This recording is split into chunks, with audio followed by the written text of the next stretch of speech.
কেন্দ্রীয় সরকার কর্তৃক পরিচালিত স্বচ্ছ ভারত মিশনের একটি অন্যতম উদ্যোগ হল স্বচ্ছতা হি সেবা। গান্ধী জয়ন্তী উপলক্ষে প্রতি বছর 15ই সেপ্টেম্বর থেকে 2রা অক্টোবর পর্যন্ত সারা দেশ জুড়ে পরিচ্ছন্নতা ও পরিবেশ সম্পর্কিত সচেতনতামূলক বিভিন্ন কর্মসূচির মাধ্যমে পালিত হয় এই বিশেষ অনুষ্ঠান। আমাদের দেশ প্রিয় ভারতবর্ষ যাতে পরিষ্কার পরিচ্ছন্ন থাকে তার জন্য সমস্ত শ্রেণীর মানুষকে এই অভিযানে যোগদান করার আহ্বান জানিয়েছেন মাননীয় প্রধানমন্ত্রী। প্রতি বছর একটি নির্দিষ্ট থিমের উপরে পালিত হয় এই অভিযান, তেমনই এই বছরের থিম ছিল স্বভাব স্বচ্ছতা, সংস্কার স্বচ্ছতা।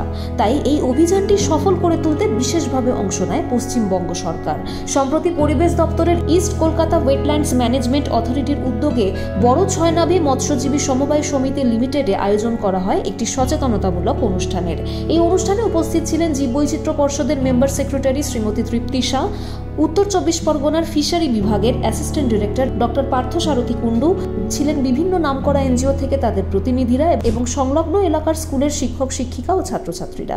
বৃক্ষরোপণ দিয়ে শুরু হয় সেদিনের অনুষ্ঠান। এরপর অনুষ্ঠানে উপস্থিত সকল ব্যক্তিত্ব এই বিশেষ অভিযানের গুরুত্ব তাদের বক্তব্যের মাধ্যমে তুলে ধরেন। আজকে আমরা স্বচ্ছতা হি সেবা কর্মসূচি পালন করতে এখানে ইস্ট কলকাতা ওয়েটল্যান্ডের মধ্যে এসেছি। ইস্ট কলকাতা ওয়েটল্যান্ড একটা রামসার সাইট, আর রামসার সাইটের এটা একটা খুবই ইম্পর্টেন্ট আর ইউনিক রামসার সাইট, কেন কি এখানে কলকাতা শহরের যত নোংরা জল হয় সেটা এখানে আসছে।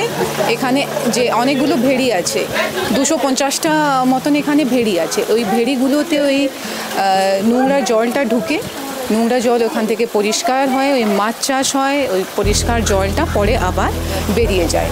তাই সেবা কর্মসূচি এখানে পালন করেছি। সেটাতে আমরা এখানে একটা ছোট করে প্লান্টেশন ড্রাইভ নিয়েছি। এখানে নেটিভ গাছ যেটা আছে, কোকোনাট, আমরা এখানে প্লান্টিং করলাম। প্রোগ্রামে আমাদের সঙ্গে লোকাল স্কুলে ছাত্রছাত্রীরা ছিল, এনজিও যারা আমাদের সঙ্গে অলরেডি কাজ করছে ওরা ছিল।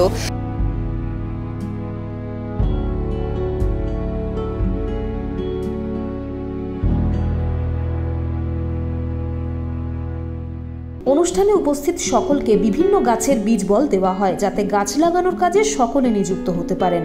বাস্তুতন্ত্রের ভারসাম্য বজায় রাখতে জলাশয় বা জলাভূমির ভূমিকা অন্যতম, তাই জলাশয় রক্ষা করা অত্যন্ত প্রয়োজন। আর তার জন্য একটি বিশেষ ফর্মে নথিভুক্ত করা হয় বেশ কিছু ছাত্রছাত্রীদের নাম, যারা আগামী দিনে একজন স্বেচ্ছাসেবী হয়ে জলাশয় রক্ষার কাজে ব্রতী হবে, যারা হয়ে উঠবে জলাশয় মিত্র।